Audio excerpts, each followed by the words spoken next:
If you're installing a lift kit on a 73 through 79 Ford truck, then stay tuned for this episode of Dentside Depot, as I'm going to be showing you an all-new product to help you with your lift kit to replace your old worn-out brackets and install new ones with a better design. The parts we're going to be installing today are the front leaf spring bracket as well as the rear leaf spring bracket and the hangers. Plus I have an extra special part that's brand new that you're going to see in this particular video for the first time.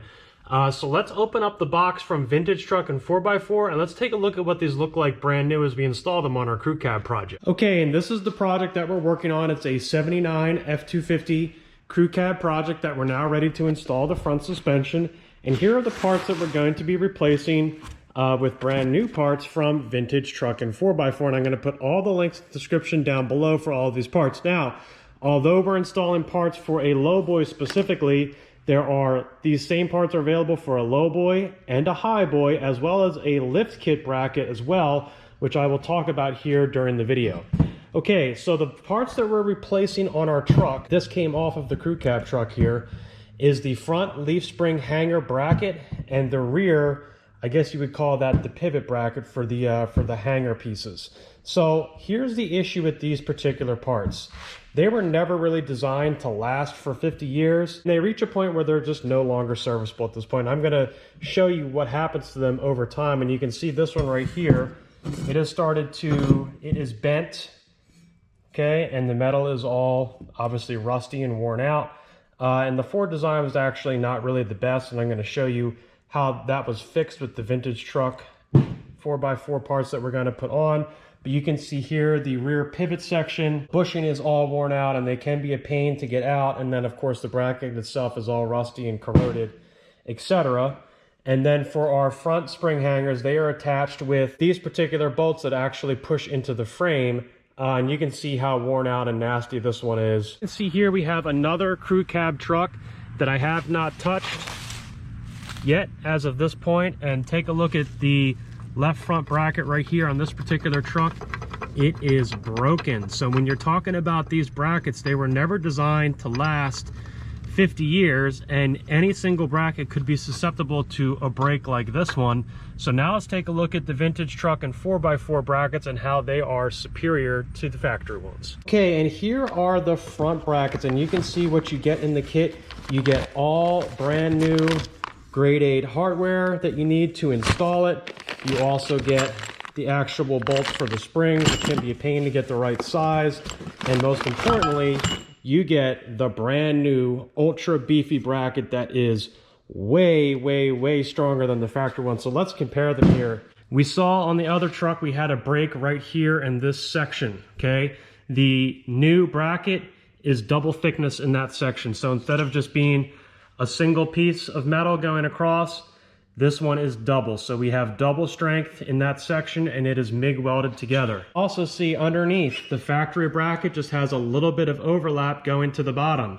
The new bracket extends all the way to the back. Instead of the bracket just being bent over to the side, the new bracket is MIG welded all the way down in a cross out section. So it has strength and rigidity going all the way down the side of the bracket. Okay, now one other thing I want to show you here. See how this bracket, the factory one, is bent and concaved right here. The factory didn't really consider how this would fit onto the frame. And you can see the fix for that right here is this little shim is added to this particular part of the bracket, and that makes sure that it's actually sitting correctly on the frame and it doesn't need to be bent like this. Now the problem with this bracket, and you can actually see this one is starting to fail. I didn't even notice that. So if I had put this bracket back on the truck, it would have snapped going all the way up here for sure, no doubt about it. One of the problems you have when you put these springs on these trucks is it's not going to fit right in here. You're usually going to have to spread these to get them to fit right. You're not going to have to worry about that with the new bracket because they're not going to get all messed up one way or the other, either being too wide or too skinny, because clearly this bracket is far superior to the factory one. Now let's take a look at the rear pivot brackets. Here we go. We have the new bracket and we have the old one. You can see that the new bracket right off the bat has a superior design overall. Looking at the factory one, it is cast and it has 3 gussets in it. The new design has 4 gussets and they are slightly bigger. 2 in the most important section that are bigger than the factory one that only has 1. Everything is MIG'd all the way around, and you can see how nice it is and how good of a part it is overall. Let's take a look at the back here. Okay, you can see how the cylinder is welded in and it has a nice face and everything else. Now, what you get included with this kit is the bushings that you need to install it. So you can get replacement bushings for these. It's very simple to go ahead and order those up. Suspension, you also get the hardware that you need to install the top and the bottom pivots, or hangers, excuse me. And of course you get nice grade 8 hardware to install the bracket itself. So speaking of that, here is the part that fails on almost every single truck. Very rare you're going to find a truck that doesn't have these that are bent. I've had trucks where all 4 of the hanger brackets are actually bent in the rear. You can see the new ones, they are the correct size. They are a nice thick gauge steel, thicker than the original ones. These are not going to bend like the original ones did, that is for sure. The only modification that you really need to do for installing these parts is you can see the width or the diameter of the holes on this side is sufficient, the inside of the frame, but the diameter for the holes on this side is not. So all we're gonna do is we're just gonna drill these 2 holes out. I'm gonna use a 5/8 bit, and then the front hanger will be ready to install after I paint it. As even as possible here.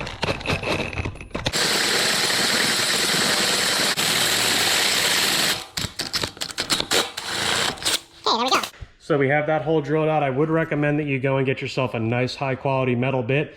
Okay, I have all the parts painted here and they're ready to be installed, and now I'm going to reveal the big bonus surprise, and that is this massive awesome part that we have right here. This is Vintage Truck and 4x4's new center cross member that goes in the front, and it connects directly to the front hangers, as you can see, like so, just like that. So if you've ever worked on a Highboy, then you know that the Highboys have this piece. Okay, the Lowboys do not, and there's nothing that supports between the front spring hangers. Well, this new part, only available from Vintage Truck and 4x4, by the way, all of these parts only available from Vintage Truck and 4x4. This is the final piece that you need to get your Lowboy to be good and strong in the front, where the frame horns always have issues every single time. And you can see this thing is an absolute monster. You can see how thick the metal is and how well it is welded. Beautiful MIG welds going all the way around. You can get it with or without tow hooks, but why would you not get tow hooks? I mean, look how awesome this thing is. That is like 1 inch thick metal. Oh my goodness, that's it. Absolute beast. This is now the strongest part of the truck once this gets installed. So what I'm gonna do is I'm gonna get this piece painted, and then we're gonna put everything on, including the springs, and see what it looks like. Okay, now we're ready to start installing our front brackets that I have everything painted. So when you're installing these, the way you need to do it is the side that has this little spacer on it right here, that needs to be the inside position. So this one would go here with this bracket facing out. What I have done already at this point is I have drilled out these holes right here to 5/8, and I've also used a reaming bit to ream this out a little bit, so I know I will have plenty of room to get my hardware in. So let's get the hardware bag open and put everything on. That's the bolts going from the outside to the inside.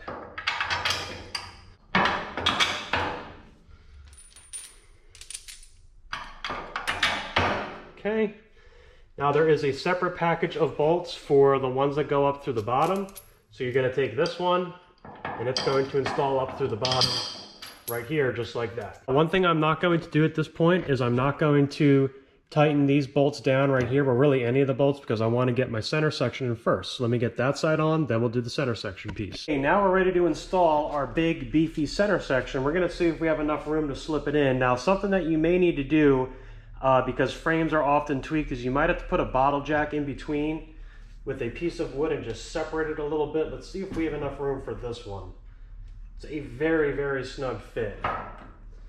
So I'm gonna need a little bit of extra space to slide this in. So I'm gonna set up a bottle jack for myself here. You can see my bottle jack set up here. All I did was just put 2 pieces of wood on each side to just gain a little bit of extra room. Now this is very common. When we were putting this whole kit together, we measured like 8 different trucks, regular cabs, super cabs, and crew cabs. And I think only 2 of them had the correct and the same center spacing here from the factory. So I did repair both of these frame horns. I had to do some welding on them because they were both damaged. So I was absolutely anticipating that this was going to be an issue.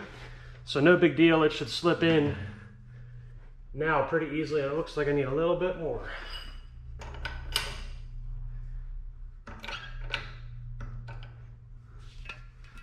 Okay, very tight fit.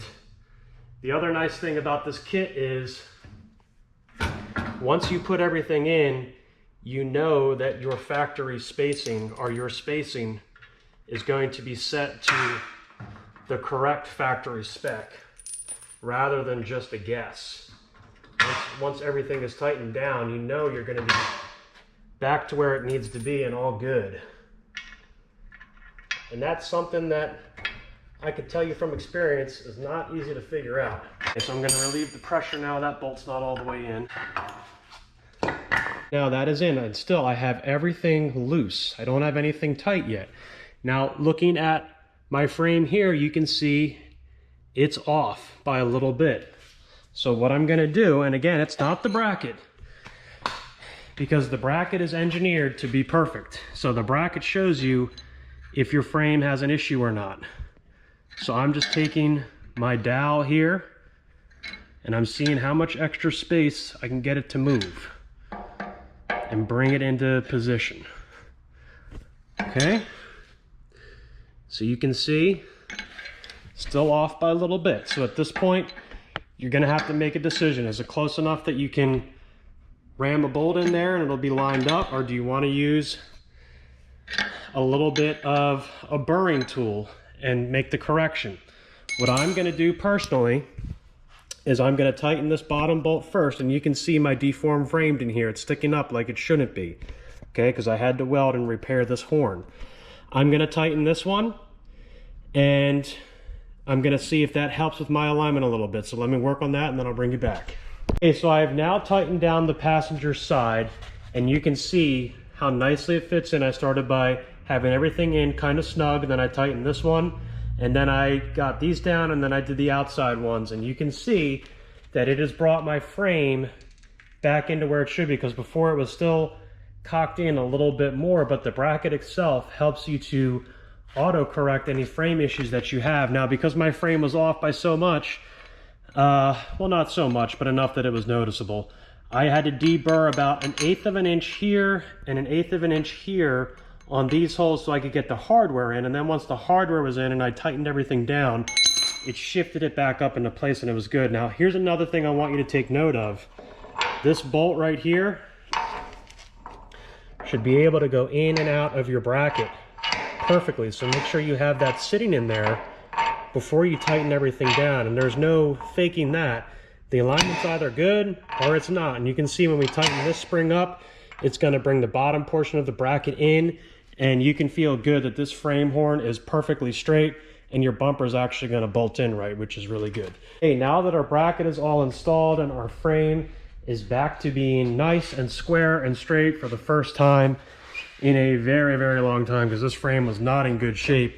In fact, the power steering box that came off this truck, Blue Top called me the other day and they said, yep, the main shaft of your power steering box failed Magnaflux. They're like, this truck took a major shot at some point. So that just shows you the beating these trucks can take. So now we're going to install our springs.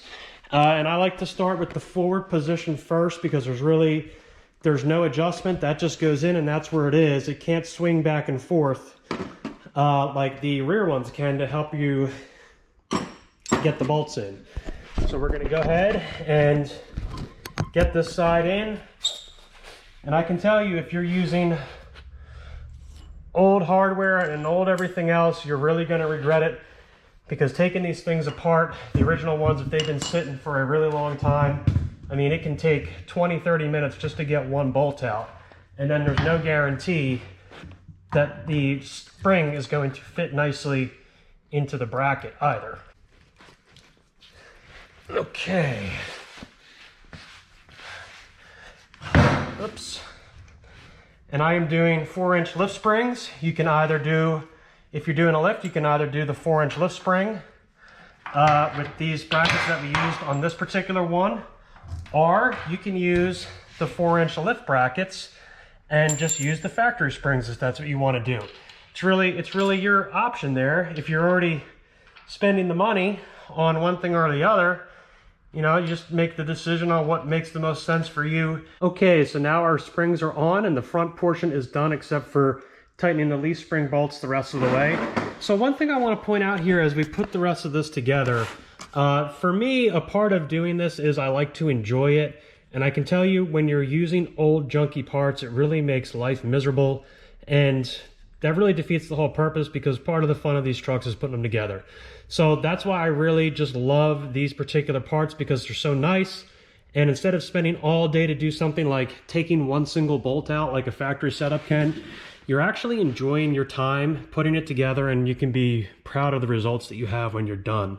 So I'll just tell you, when I put the Junior Mint truck together, I used all original parts and it was just miserable, and I vowed that I would never do that again. So I can't wait to take those parts off that truck and put these ones on it eventually here at some point. So with that being said, let's go ahead and start getting our rear leaf spring pivots together.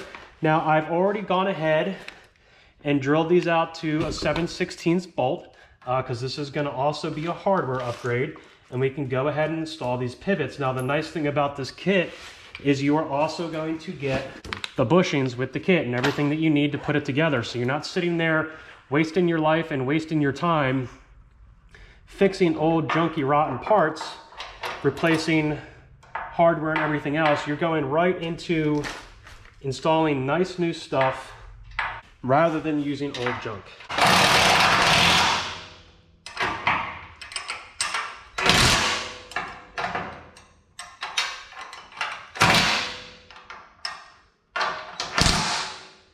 And it's that simple. Your pivot is replaced. Now, to take the pivot out, the way I like to do it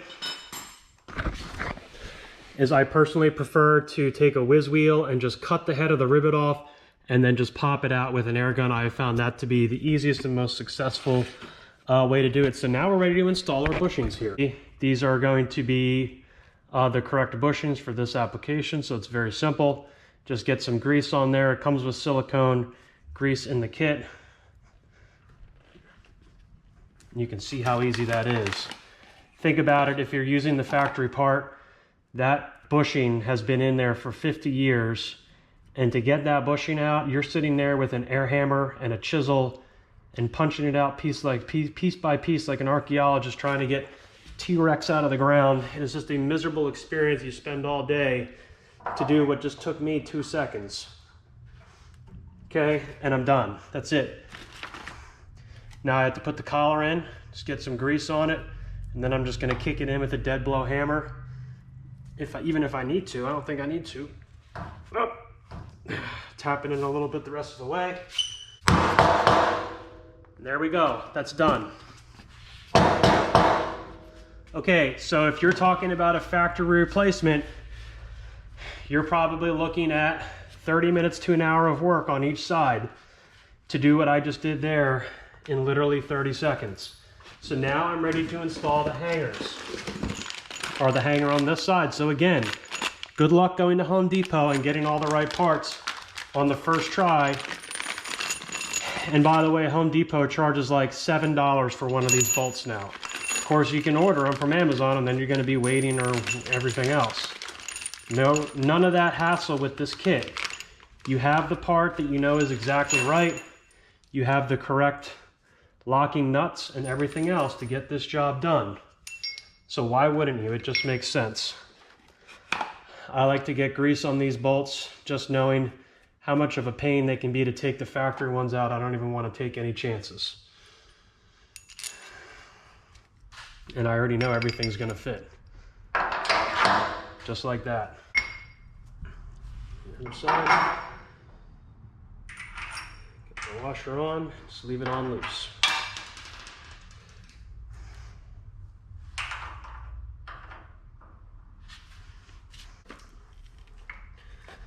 All right. Like I've said, if you're using factory stuff, this is going to be the part where you're really regretting your decisions. Because it's going to be a big pain. It's not going to be a 2-second thing like you just saw. So again, when I'm building these trucks, if I'm not having fun, then I don't want to build them.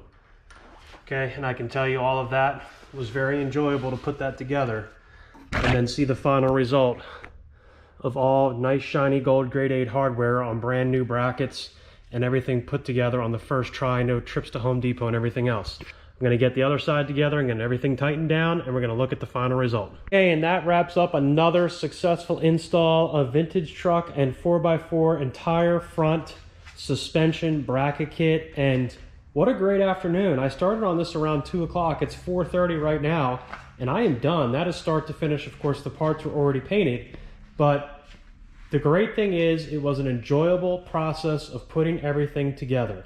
On top of that, the parts look absolutely amazing. Now, here's another thing to think about. These trucks were never designed or built to last 50 years, okay? The suspension parts definitely are not designed to last that long. They're serviceable items and they need to be replaced. Add in that many people, myself included, are doing things like Cummins swaps, Godzilla swaps, 460 swaps. They were never designed to handle that much power either. Now, while pretty decent in factory form, there's no doubt that this upgrade is way, way, way better than stock. These parts fix all of the problems that these trucks had from the factory.